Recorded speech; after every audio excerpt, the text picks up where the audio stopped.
The fall of Sodom and Gomorrah. Long ago, in the fertile valley near the Dead Sea, there stood two cities, Sodom and Gomorrah. Their walls were tall, their markets busy, and their streets alive with music and revelry. But beneath the glittering surface, the people had grown cruel, arrogant, and corrupt. They mocked the weak, despised strangers, and lived only for their own desires. The cries of the oppressed rose to the heavens, and the Lord resolved to bring judgment upon the cities.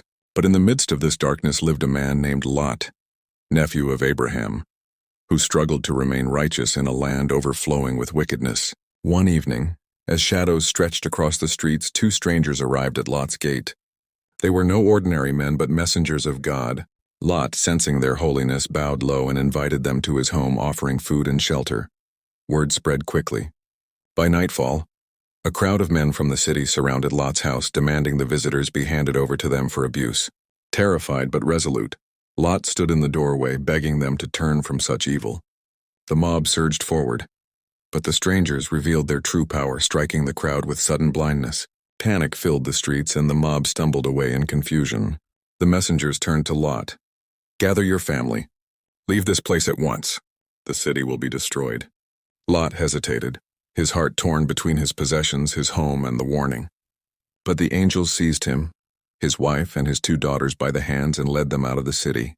At dawn, as the first light touched the horizon, Lot and his family fled into the hills. Behind them, the heavens opened. Fire and brimstone rained down, engulfing Sodom and Gomorrah. Towers crumbled, flames devoured the streets, and the fertile valley became a wasteland of smoke and ash. Lot's wife, longing for the life she left behind, turned to look back.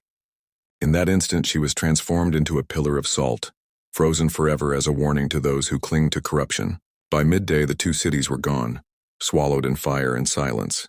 Where once had been laughter and wealth, there remained only desolation, a stark reminder that arrogance and injustice can lead even the greatest of cities to ruin. And so the story of Sodom and Gomorrah was carried across generations, a tale of judgment, mercy, and the price of forgetting what is just.